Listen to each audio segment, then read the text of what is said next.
Hi folks, Artie Party here. How is everybody? Um, it's a beautiful Sunday. No, should I say beautiful wet Sunday? No music. I've been having issues with that, Gary. I've got to sort it out in the next few days this week and try to get the. Yeah, it's wet. The football field is a lake at the moment across the road from my place, and half the street is a river. So hopefully you'll do it okay up there too, because looking at the bomb, looks pretty wet up there too. It's been pretty heavy since about 2 o'clock, 1 o'clock, 2 o'clock last night. So anyway, hello to all the viewers.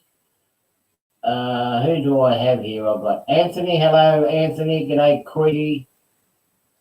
Hello, Rick. And the railroad R&L Railroad.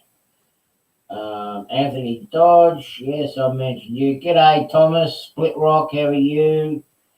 Ron Moen. Who else do I have in here? Myself, hi to me. Yeah, well, that's it for now. I'm not going to be on here for too long. I've got visitors coming around today. I've got an old friend coming.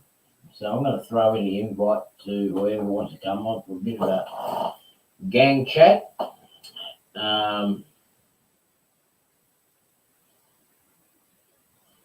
Yeah, well, I suppose you are worth mentioning twice since your train was mentioned in our local news on the day that you unpacked your ICE 4. Apparently, we're getting a passenger train to a similar setup. Oh, it's going to look similar to the ICE 4, but it's going to be used on both. They're going to be able to use it on pantographs, overhead wire, and it's going to have some sort of a. I don't know whether it's going to have a diesel motor or electric hybrid, like a hybrid setup. It will charge the battery so it actually got enough juice to go into the short distance where it's going to be travelling to. They're going to be using as a interurban passenger service. It may be here sometime next year. So the concept design is actually going to look very similar to the ICE 4. And we might see a faster train service available in this area.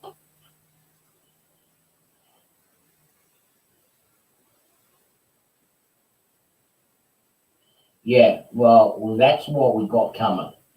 They actually announced it on the other day when you got G'day Dans, how are you?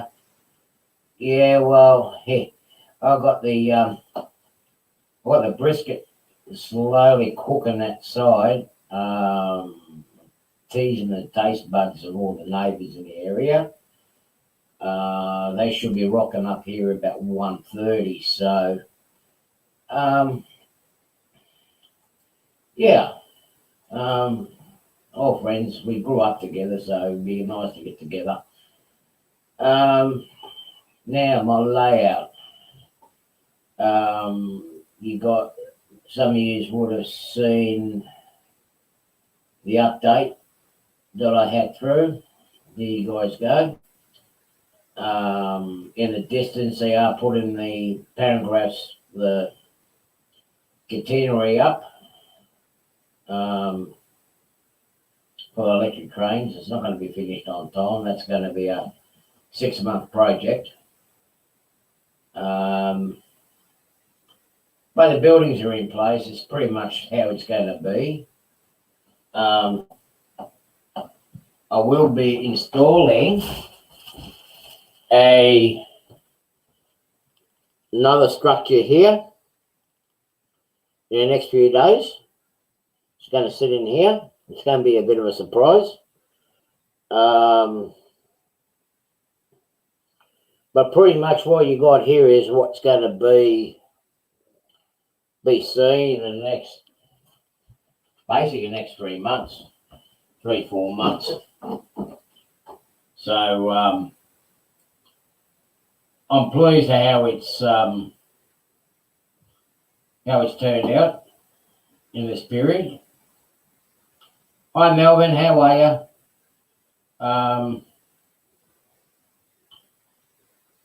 Yeah, it's a shame I couldn't get the pub done in time, but my hands are giving up. My right hand's getting to the point where it's giving up.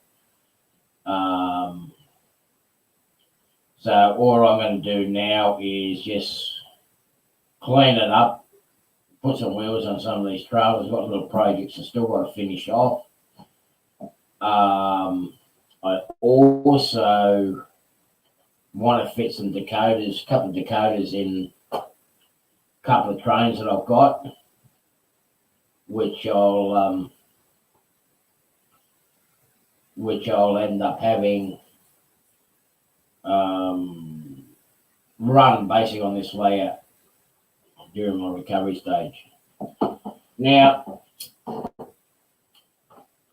that heavy haulage trailer is made by a guy up in Brisbane.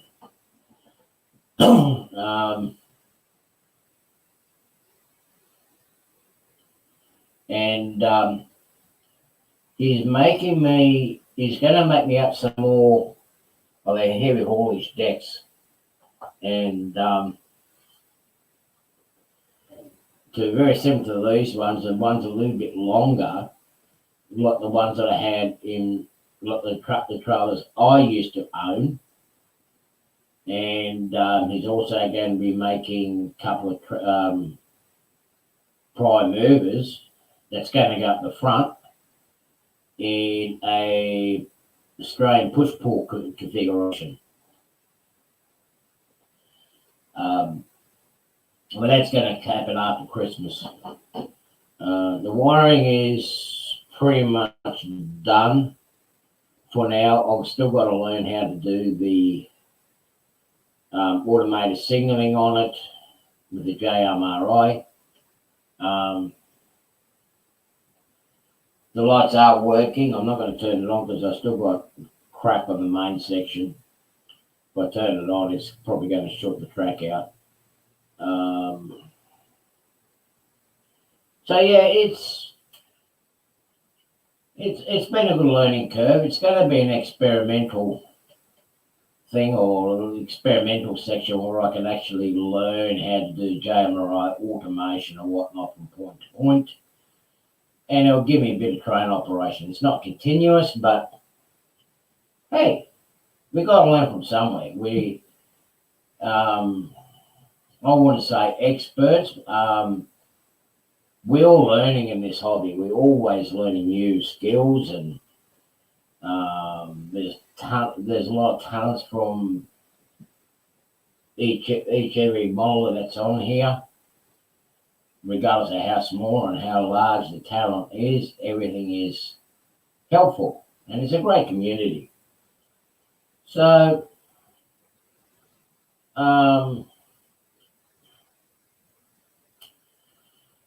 yeah. So that's what the progress has been so far. The lights are all working. I do need to. I'm using a lot of the phone chargers for my power, and what's happened is because I've got. Should I bring this bloke up in the basement or not? I don't know. I mean, he's been a mean, nasty fellow the last few days. I don't know if I should bring him up or let him up or not. Yeah, I suppose I'll let him in. Who's been mean to who, mister? I'm going to divert your ICE4 to Australia and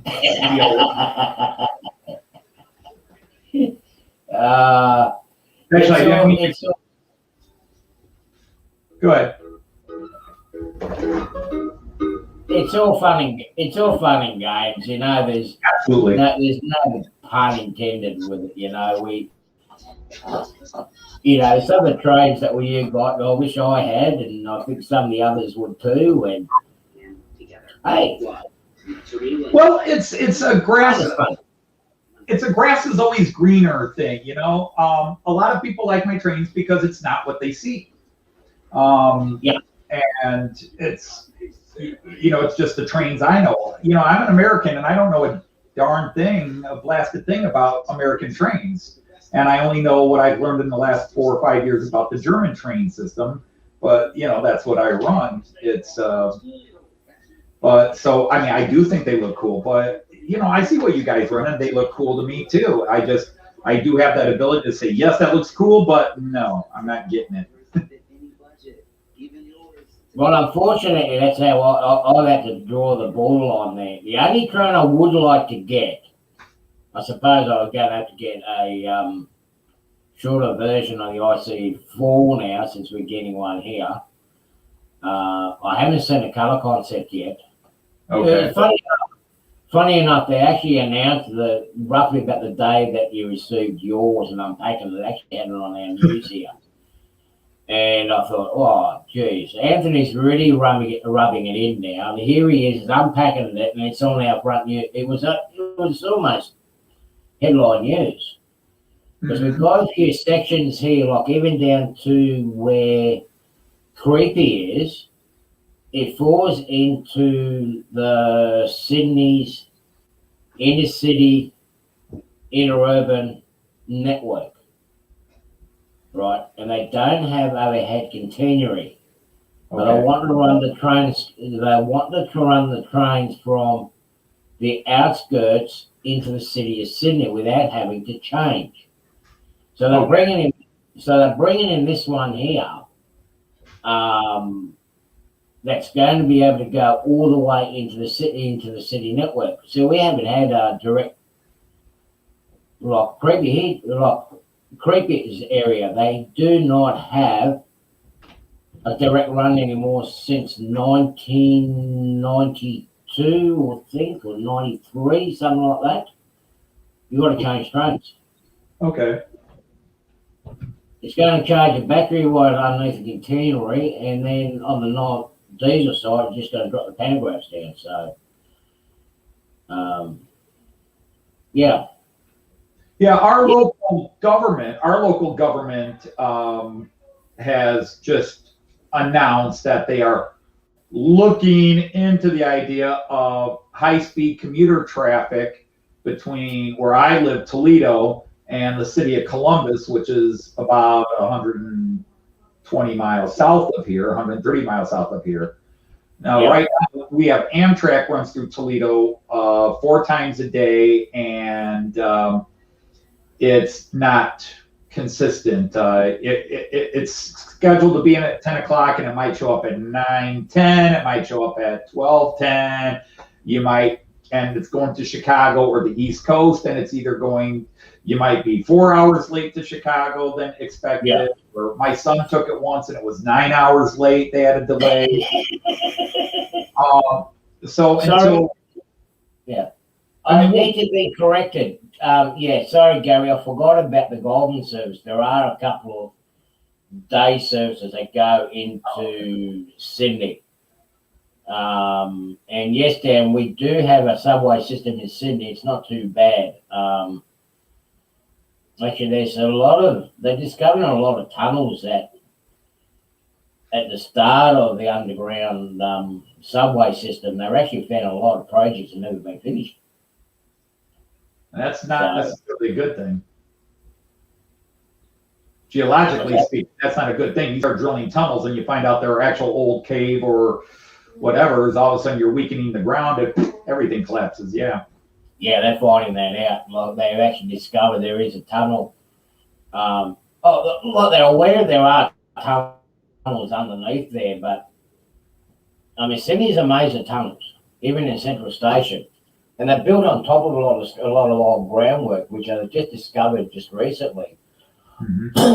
Central Station, which is an main station, like what you call the main station in New York. What's his name? I've been there too. I can't think of it. Like the Philly station. It's the main centre point. That's where all the trains come into. Grand Central Station? Yeah, okay. Yeah, Grand Central, yeah. So Okay. they're doing this new train, metro train, which is a driverless train. I don't like it because it's going to create less employment. They're going to eventually get rid of the train drivers and engineers. But Okay. they discovered an old cemetery is there from the people that actually own the land there. Okay. Before the railways decided to put the line there. So now it's delayed the whole project because they've got to unearth it. Now, they can't stop the project. Where are we going to relocate these remains? Because they've got to stay within the area. So they've got to change everything now. But we've got a good subway system. Or we've got a good, I've got to say, we've got a reasonably good intercity service. My area, we got during peak hour, which starts roughly about 5 o'clock and finishes about 8:30, 9 o'clock to Sydney. We have trains going to Sydney every 20 minutes. Okay. After that, it's every hour until about 2:30, and then we got trains coming out of Sydney every 20 minutes for about 2-3 hours. And you'd be surprising, there's actually a fair few people that actually travel to it. Now that the steelworks here is scaled down, there's a lot of people that are coming to Sydney for work. And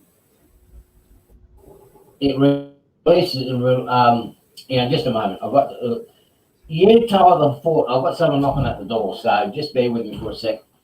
First go. So how's everybody doing out there?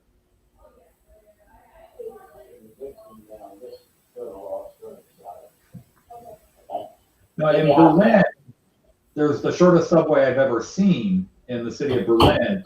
It has 2 endpoints and 1 stop in the middle, and it takes about 30 seconds to go back and forth.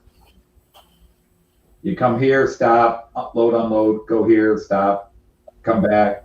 And the guy drives it, stops here, runs to the end of the train to drive it back the other way. It's called the U55, and it runs between Pariser Platz, which is the famous Brandenburg Gate, the Reichstag, which is the government building, and the main train station. And it just boop, boop, boop, boop, boop, boop.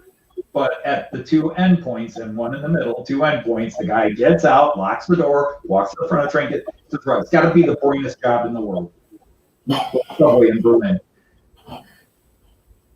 I mean, the whole trip takes 3 minutes, and that includes the 2 minutes for the stop in the middle. Yeah, well, there's something there. Hello, Dave. How are you? Hello, Crooked River. Yeah, nice to join in. I'm only going to be on for about another half an hour anyway, because my guests are Queenslanders. They're an hour early. So, well, should I say, they don't know how to tell the time. They're actually from Sydney. They don't know how to tell the time. So, anyway, yeah, so that's what's going to happen. I do have some of the trains that we had running around here on the passenger service, which I will actually have going on this way out, because I do want to give them a bit of a run. Okay. And I've got 2 versions. I've got the old version and the modern version. That's still running. Okay, different colour scheme, but I'm going to give both of them a bit of a run. They've been in the boxes now for 5 years, I think, so I'll give them a bit of a service and whatnot. But it's interesting, like when we talk about passenger trains, like a lot of people talk about freight, we're going to talk passengers. Okay. I've actually discovered I've actually discovered, I don't know if you noticed in Europe, Anthony, but there's a lot of trains where they're now putting yellow doors on. I don't know if you realise that, especially in the UK and whatnot. In Australia, they all now going yellow doors on suburban trains. And what they've actually discovered, by what I've been told, I'm going by what I'm told. Whether how truth it is, I don't know. But the reason behind having yellow doors, one, okay, you identify the entry point and exit point of the train. But the other thing is they're saying that people with a certain blindness can actually notice the shade or the glow, the glare of the yellow. So they can actually identify the door of the train. So it was actually an interesting fact, and that's why all our trains now here have gone to yellow doors. They experimented about 20 years ago, but now it's a permanent fixture. And a lot of countries around the world are adopting the same system. I have seen in the UK, and I'm not the UK, but their doors are always a very contrasting color to the rest of the car. I've seen that, where there's contrast. Now in Germany, like with the ICEs, the body's white, the door's white, no contrast. And even the ICs with the double deckers or the metronomes, the doors are yellow, the body's yellow. So yeah, I don't see that in Germany now. Whether that's going to change in the next couple of years, because Germans are a little interesting. Like when they finally decided to go, like let's say handicap accessible, they really didn't set the standards. I mean, in America, safety is so regulated, like how fencing has to be. If you're on top of a hill looking out, seat belts you have to wear even on roller coaster rides. In Germany, like, yeah, that should hold. Yeah, it should be all right, though. It should be all right. But like handicap ramps, like at the school I used to do the exchange program with, the handicap ramp, when they finally had to put one in, was like at this angle. I kid you not. If you're trying to push the guy up, you're likely to have a fall back on you. And if you're pushing them down, they're going to win the 100-meter dash in the Olympics. Because it just, well, we have to have a ramp there, so there's a ramp. It's a ramp. Law said we needed a ramp. You go to the top of their mountains, and the railing sometimes it's scary. I see little kids running around and they're crawling up on the fence. In America, no, stay off the fence. You know, in Germany, the kid's up there. If the kid falls, he falls. But we have fencing around here. I mean, we do have a certain safety standard here. They do put fencing up and whatnot. There's one spot here in at the original harbour here. They got fencing right around to stop people from going off the cliff edge. Okay. But they still go over the edge, and they fall down, and some get killed. And it's like, well, you need to do something about the fencing. You need to put signs up. There's signs all around in every English, every language you can think of. It's like, well, you went on that side of the fence. Right. You know? And even here, when we have rock fishermen, we've got signs around and whatnot. Wear a life jacket. You get those sweat link, they look like a vest, right? Right. Sweat links, and you get used to wearing them. But they go rock fishing, not wearing anything. The wave comes along, sweeps them into the water. And about a week later, we're fishing them out. Right. Now, if they had those vests on, that would have been right. Yep. You know, well, yeah. I was just gonna say, because we live on, well, we Joyce and I don't personally live on the lake, but our city is on Lake Erie, and Lake Erie is a big enough lake. You can get riptides there too, and you can start swimming and get pulled out. Yeah. But I like how Amtrak runs though, because it runs like our country service over here. Right. If it's on time or early, there's something wrong. If it's running late, it's normal. You always got to add like anywhere from 2 hours to half a day being late. I've got a friend of mine. I've got a friend of mine that lives in Prince, and he maintains a service for the Chicago train. He goes from Washington to Chicago. He goes through West Virginia. Not the capital, the Cardinal. Okay. The Cardinal goes through him. And on a regular basis, he'll be saying, oh, it's an hour late, 2 hours late, or 5 hours late. And I remember they must have taken lessons from our CountryLink service because our XPT is never on time. Okay. Yeah. Well, going back to your comments, talking about passenger trains, bringing it back to modeling, we've got obviously several Aussies here. Yeah. In America, it seems to me the vast majority of modelers are freight modelers. You know, being a passenger modeler, even if you're modeling American trains, regardless of the era, it seems most people model either freight or combine. In the UK, I see a decent mix, but I'd still say it's probably 55-45 in favor of freight. Yeah. In the United States, I'd say it's probably 70-30 in favor of freight. In Germany, it's probably most Germans run both. Yeah. It's very equal. They'll have their freight trains and their passenger trains. You don't see too many German guys that run just freight, where you'll see a lot of Americans that are just freight. In fact, they don't like the passenger. And me, I am a passenger guy. I am not into freight. The story everybody that knows me knows, Joyce turned around and bought me a freight train because, well, you got to have a freight train. I was like, no, I don't. And she bought me a whole freight train. Now it's a nice locomotive, and she's bought a lot of nice cars over the years for it. But it's I'm not into freight trains, not American, not German, anywhere. And and I see guys go and sit out, they'll watch all the freight trains going by, and I'm just like, put them in a passenger train. I'm like, okay, let's go. But it's interesting, like people think, when people look at a passenger car, they think it's boring. It's just a passenger car. But when you look at the nitty-gritty part of the passenger car, there are differences in it. Mm-hmm. I mean, okay, even with the American ones, you do have the difference between, hello, Gene Richards, how are you? Ricard, sorry. Jean-Ricard. Look, the passenger trains that we used to have coming down to my area, they were different concepts, they were different types.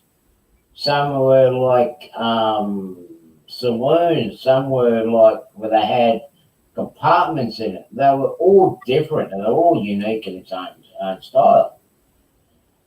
And I got to a point where I started detailing not just the outside, but the inside. Okay. So I start doing the layouts, how the passenger train will look on the inside. You take the roof off it and go, oh, so that's how that car looked, on the inside. Yeah, you mentioned taking the roof off. I've seen a couple of model companies that for their passenger cars and even their locomotives, they make it where just the roof comes off. And I'm like, that's brilliant. Instead of having to take the whole shell off, just, you usually have a rivet seam or something along the way anyhow. And just to take that off so you can put in passengers. What a brilliant idea. Why don't we see that more often?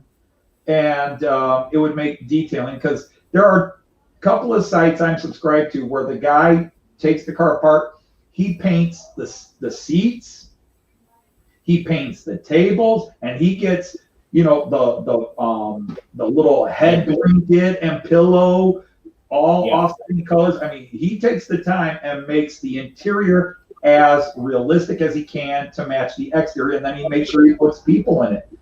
And I'm blown away by that, and I might do that. Now, my German models tend to have decent interiors, very nicely detailed, but they don't necessarily get those fine details of the, little head pillow or little blanket they put on the back of it for your head. And that would be so cool to see. See, when I get my passenger cars, I end up pulling them apart and actually paint the inside too. I'm guilty of it as well. But I remember I was at one train show. We have our big train show of the year in Sydney. It's basically our big national train show. People come from all over the country. And that's a Liverpool show. Hmm. It's a large, it's the largest, it's the last of the big train shows of the year for our area. Okay. And what happened? I remember it was actually a couple of kids that made a comic, and I took notice of it, and particularly with our club's layout. There was no passenger trains. I said, all I'm seeing is freight trains. There's no passenger trains. Mm-hmm.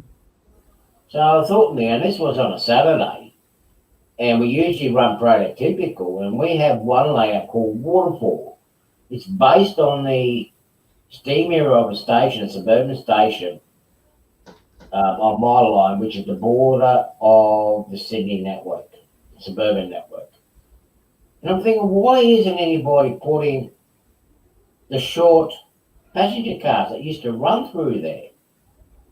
There used to be the South Coast Daylight that used to come through here, and they were only about 40 foot long, 40 foot long carriages. Mm-hmm. You can run them on there. They had the steam engines. Everybody forgets about passenger trains. And I thought, no, that's it. Yeah. From now on, every time I go to a show, I make sure I have at least one or two passenger sets, just in case no one probably brings them up. Because it is. I mean, okay, Europe, they have a lot of passenger trains up there during the daytime. That's why you see a lot of models doing Right. passenger trains.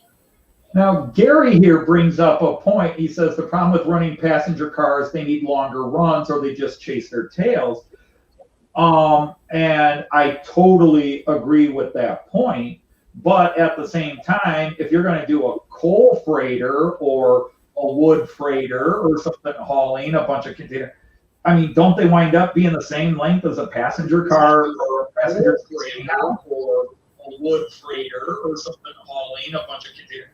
I mean, don't they wind up being the same? I'll mute him. I'll shut him up. Comes in here, and then has no noise in the background. Thomas forgot to mute his YouTube. Yeah, he's fixed it. But that's right. Yeah. But I mean, Now, I mean, you can run a 3 or 4 car. I mean, see, I don't know anything about what is prototypical with a freight train. So I don't know if there are certain type of cars they don't want to run with other cars. I have 4 tankers and about 8 container wagon cars. Maybe, I mean, a couple of them are double container wagons. So however you want to look at that. So I don't have a lot of freight on it. It's all German freight, of course. But, you know, I guess you could run 3 container wagons, but to me, that's not much longer than running 2 or 3 passenger cars. So, I mean, I totally agree with what Gary says, but at the same time, I mean, I guess you can get away with running 4 container wagons or 4 box cars on a shorter run, and it doesn't look as awkward as a really short passenger train. I mean, I don't know. Well, see, my line, the railway line that I have to live on here, Yeah. That breaks all the rules of standards and prototypical running. Yeah. Right? Because you have a look at, for example, you have a look at your passenger trains, and even you look at your passenger trains, basically the German trains. They're all the same type of cars. They're all the same colour scheme. They're everything identical to the whole set, regardless of whether they're 4 cars or 10 cars wrong. They're all the same. Other than the rest of the cars. Yeah. Right? On our line, we seem to be one of those hand-me-down lines. We're getting all these other passenger cars from other systems, and they put it together, you can have a couple of 72-foot passenger cars with a couple of 40-foot carriers. They're all set up different. What's the standard length? Okay. You see? Yeah.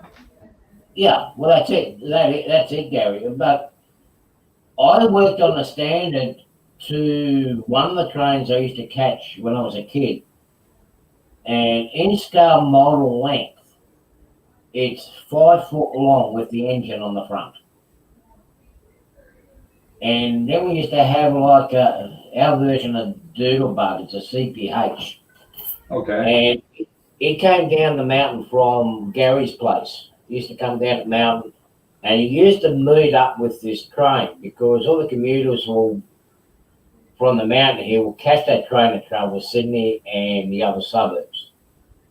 So I'm looking at 5 3/4, say 6 feet long for a platform of my home station.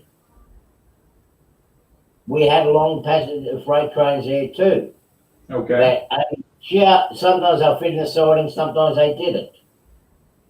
The funny ones were the cattle trains when we had the cattle and the sheep cars. They always used to go over the switches. And when they were doing the switching duties, they actually had to work for it.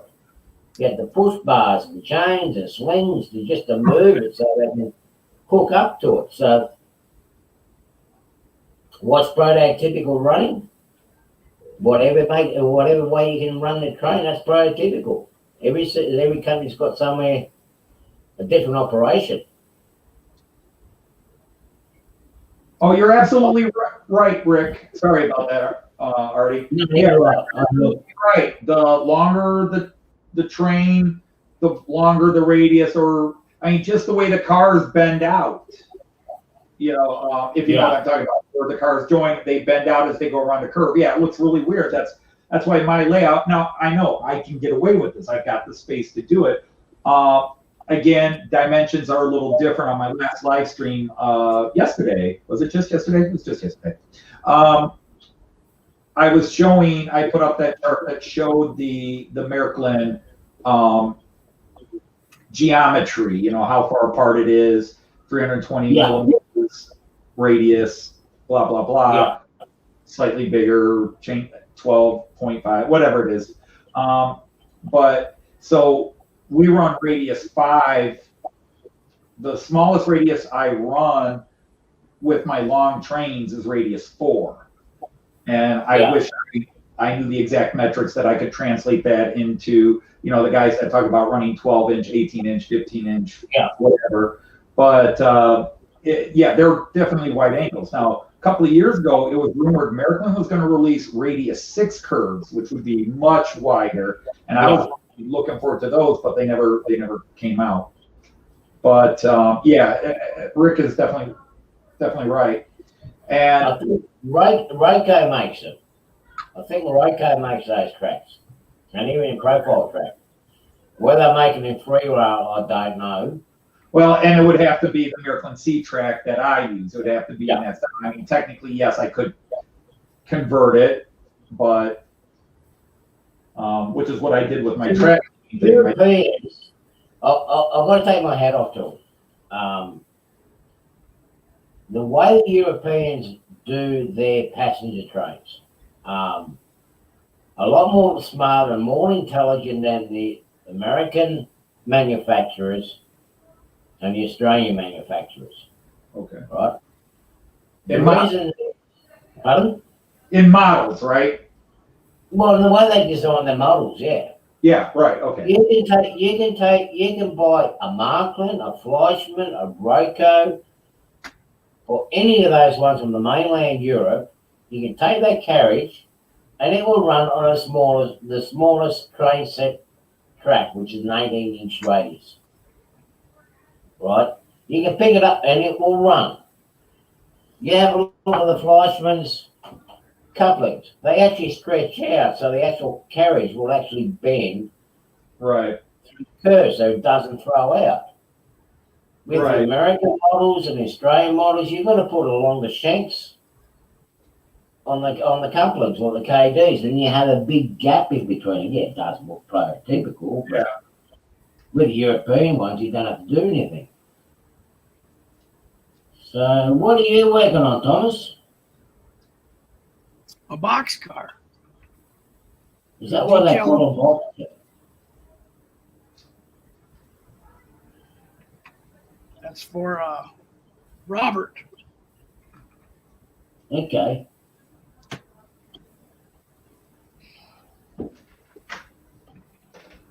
And that's the thing. For example, like even though HO scale is 187 scale, most American stuff is 193 or 195 scale. Yeah. Because they still can run on radius 1 at speed.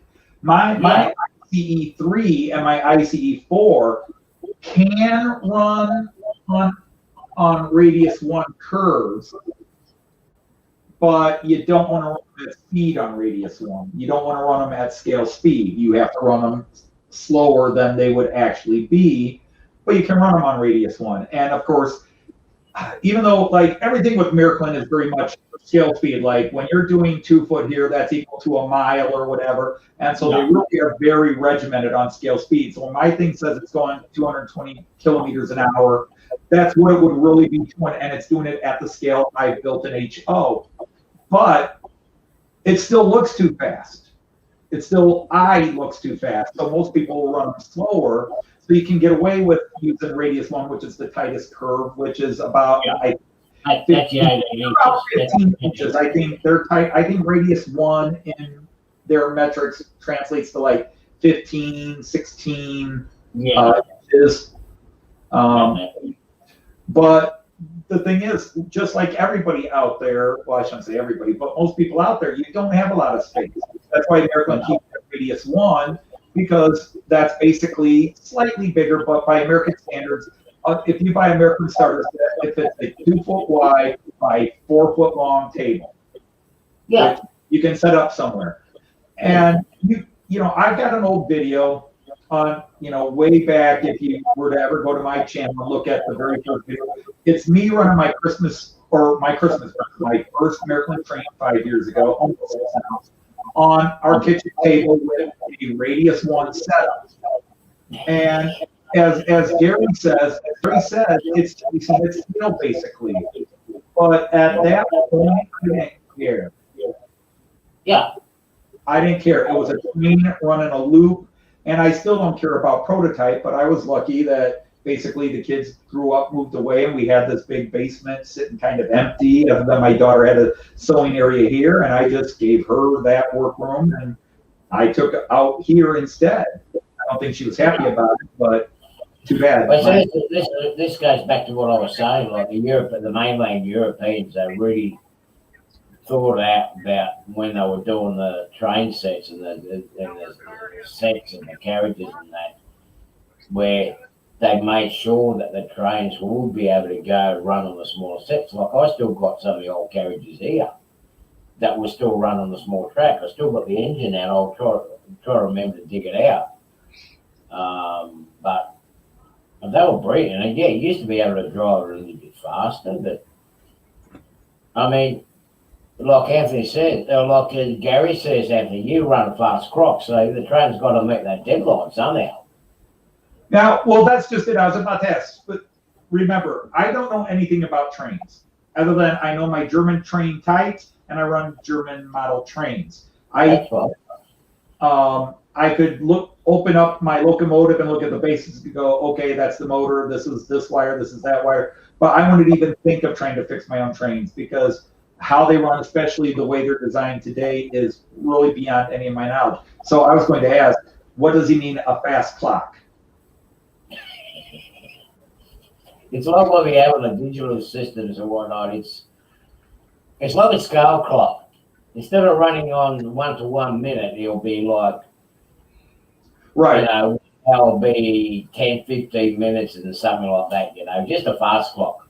That's what we talk about, refer to Okay. as Well, in that case, as you know, I just have a big C-shaped yeah, flat level run here with one little ramp in it. And I run the trains at quote scale speed. There's no station to station stuff here. I mean, even though I have a Bremen station that is merely a scenic thing, I'm not literally running trains station to station. So I don't even know if the concept of fast pack. I look at, I set my speeds like, okay, this is a rail jet.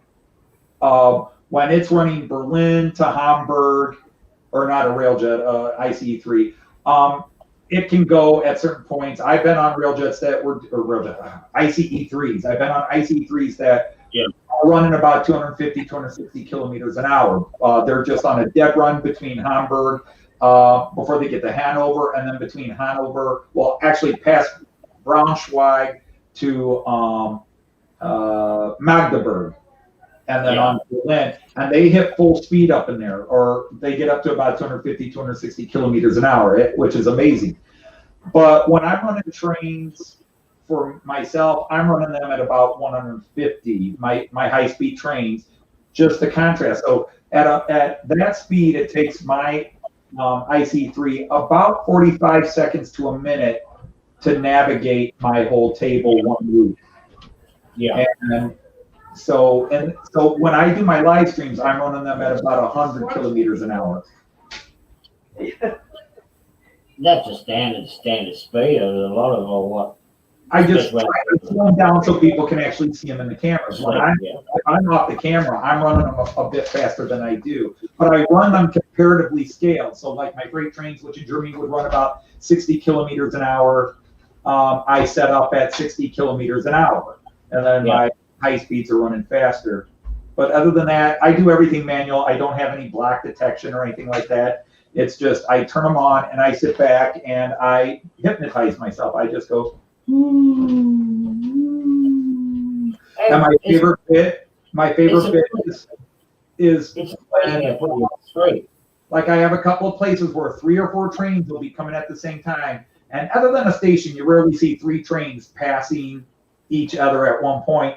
But that's one of my favorite things on my layout. That's one of the reasons I got cameras so I can see it happen at different places, is 3 of my trains or 2 trains coming this way and another train coming this way, and they all pass each other at the same time.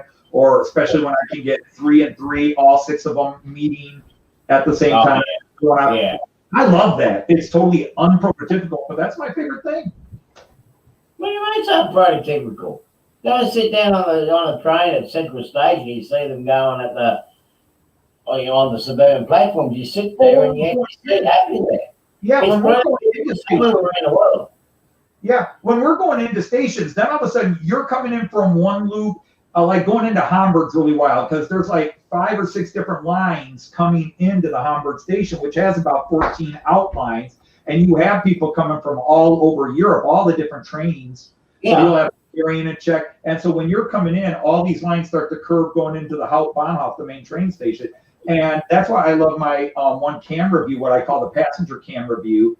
Because that's what you're doing. You're sitting here and you're coming in, and all of a sudden this train is pulling up right next to you, and it's almost like you're racing, or 2 or 3 roller coaster cars on the same thing getting ready to go together, and maybe another guy coming out. So a station that will happen.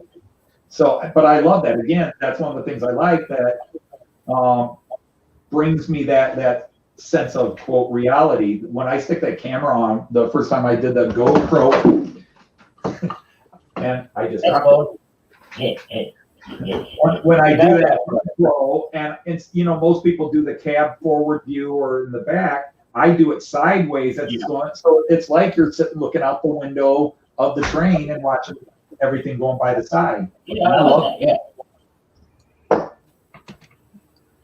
Yeah. But say when I sit, the many times I sit at the platform in Sydney in Central Station, like the main platform that catch trains down to me was on platform 15. Now Central Station has got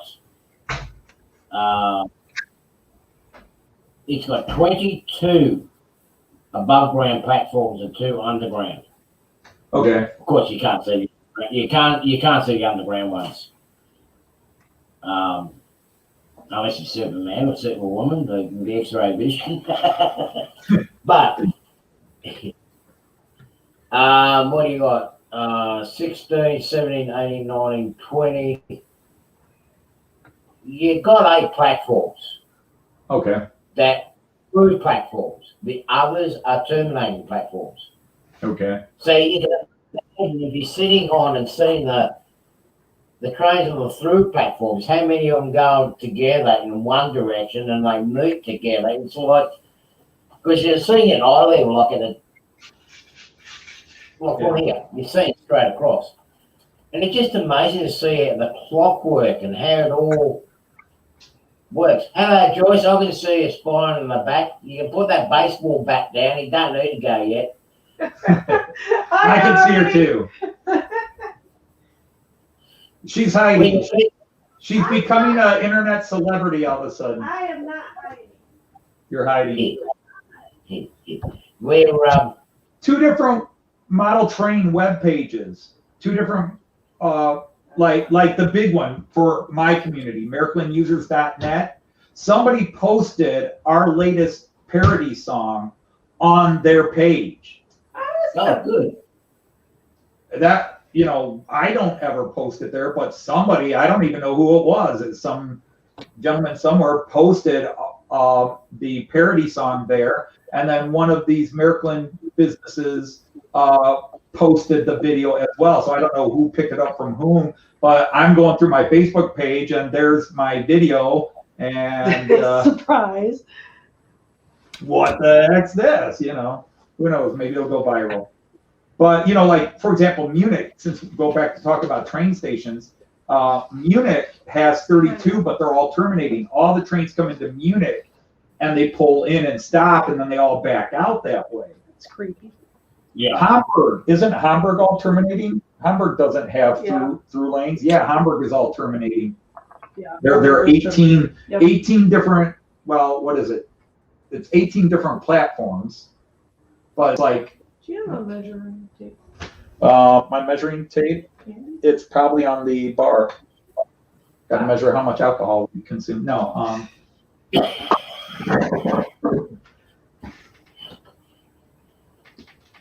Yeah, where is my tape measure? Who's stolen it? Thomas, you can interrupt and talk any minute now. No, I'm enjoying this. You guys, there's so much knowledge about passenger trains. Passenger train. When it comes to trains, knowledge and me don't go hand in hand. I found it. Joyce, I found the tape measure. No, she found a bigger one already. Oh, okay. Oh, With women's size matters. that's the truth. But hey. Right under the bus. You just got thrown under the bus. Yeah, well and truly. Yeah. With both hands.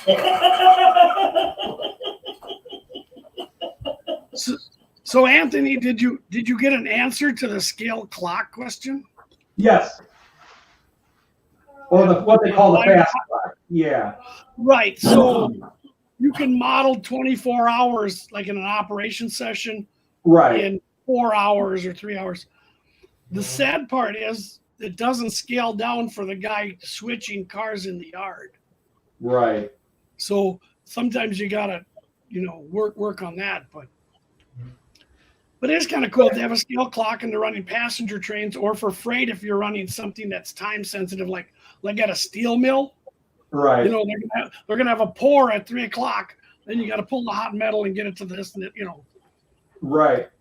Yeah, and see, that's just it. I mean, I can't tell you how many, like, when I first came on the internet, well, 3 years ago, this month, 3 years ago, and, at the time I came on the internet, I had a big rectangle table with just 3 long ovals going 16 feet down and back. And it was, about 4 foot wide, 16 foot long. And it was just 3 big ovals and then 1 half oval. So about an 8-foot oval on the inside. And I was running 4 trains because I was still trying to figure out how I wanted to build my layout. But the grief I took from my German colleagues, because I joined all the German sites, the people that run the German trains, and I do speak German, so it works. But the grief I took from them, you need to be doing this. I mean, how are you going to run that train from this station to that station? In reality, why don't you have a big helix here, and why don't you have multi-levels? And I've got a friend that takes 15 minutes in his house for a train to do a complete circuit on his layout, to do one complete circuit on these 2 different lines that he runs, and it takes 15 minutes. But of course, he's running it upstairs and down another hall and then back down and then several helixes, just so that it has a long run, so it can be sort of on a clock. I don't do any of that. I have a station over here, and it's all scenic. I don't have trains stopping at the station. They just run through. There's a bunch of pissed off passengers over there because the train never stops. And so, and I could set it all up, but I just wasn't into that much control and detail. I am happiest just turning my trains on, letting them run loops. And that's, and the people like Ray Boble does operations, and it's so awesome. Jason the Train Freak would do, Rick Bailey will do operations as well. A lot of the UK guys and that will do operations, or the Inglenooks challenges and that. And I love to watch that. And sometimes people don't understand. I can say I'm not into that, but I love to watch it. Yes. I don't think people think you can do that. That I love watching you do it, and if I were at your house and you wanted me to join in, I will happily join in. But I have absolutely no interest in doing that here. And the same goes for stop detection. I've got a friend who wants me to learn stop detection and put it on my layout so that I can get good with it and put it all on his layout. Because he wants stop detection. Oh, block detection. I keep saying stop. He wants block, so he can program and have his train going here, here, here, here. I've got, what is my outer loop? My outer loop is about a 75-foot run, give or take. Coming around like that. It's about a 75-foot run. And like I said, it takes 45 seconds to a minute, depending on how fast I'm running it, for my ICEs to complete the loop. If I ran them at full speed, it would take 25, 30 seconds. And, but that's what I'm happiest with, and in the end, the hobby's about what you're happiest with. But I love watching people, whether it's Thomas down below or you, with how much detail you put into what you're doing, the amazing creativity you guys show. And it's like this. I can go to an art museum and see the Mona Lisa and go, wow, what a great artist. But I have no desire to come home and paint the Mona Lisa myself. And so I love you guys and all that you do, but I'm also just as happy watching, like my friend Tim J.D., who has a conservatory room in his house in the UK, and he just has 3 big ovals running on his floor. But he runs his train. He's got a little station and carpeting, and he runs his trains. And I just sit there and watch him go. I guess I'm easily amused, easily pleased, something like that. I don't know. Joyce probably didn't want to hear me say that, but then again, maybe she appreciates it. I don't know. I'd like to see you, Anthony, what I would love to see you do, for those of us that don't get it, is do a video, like a camera at your main station, right? Yeah.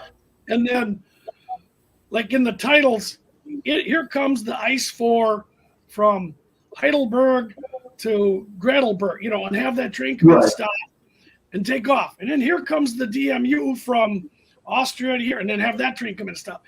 Just subtitles with the trains coming and going. And here's the connection from, Hamburg, to Kiev or something. And just, right at the depot, like if you rail fanned your depot.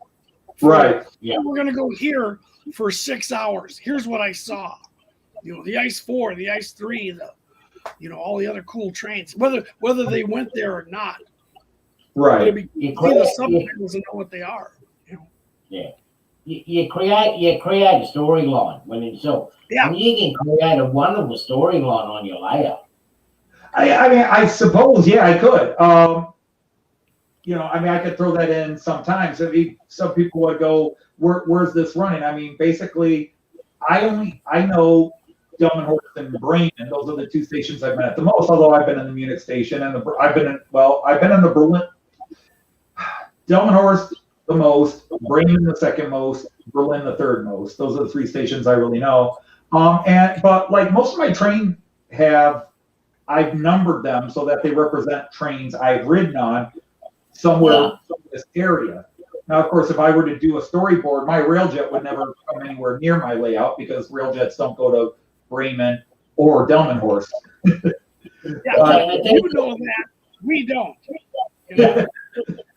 Yeah. You know, Well, I mean, just to see you the sit trains. there, when I look at your trains, Anthony, it's like, and when you're talking about those destinations, I'm sitting here thinking about all those places where it goes through and everything else at the same time. Because okay, I've been in Europe, but it actually takes you there.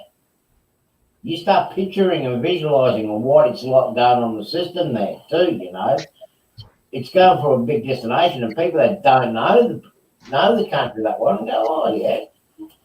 Well, see, that's sort of, I had never thought of doing that. I've never really thought of doing that because, again, it wasn't where my interest is. But, people say, hey, can you do that once? I can do a video like that.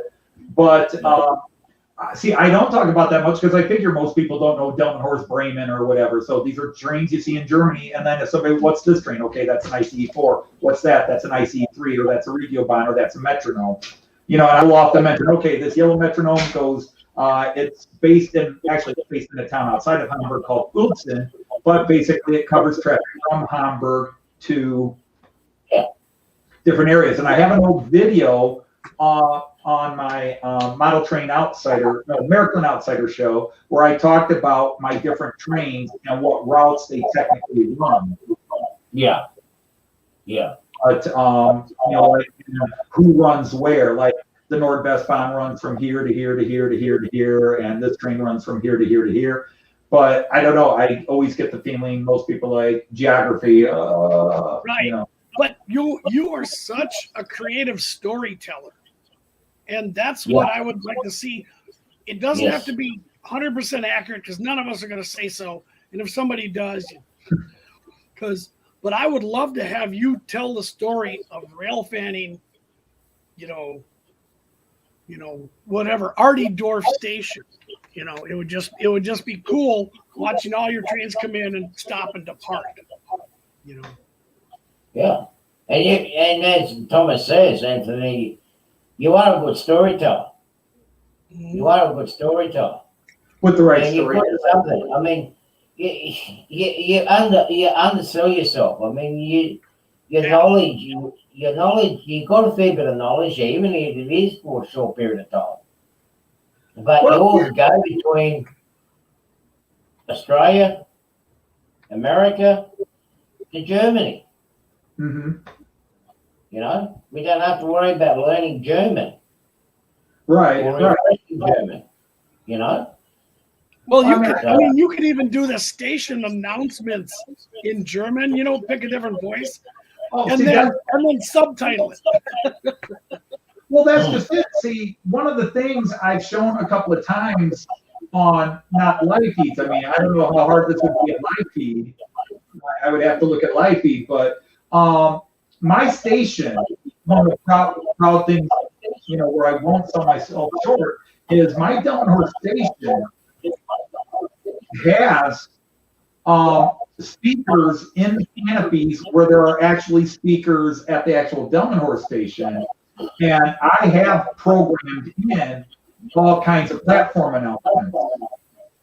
So that if you park at the station, like if somebody were here and playing with my train and decide to stop it at the station, they could hit a button and the actual station announcements from Delmenhorst will play.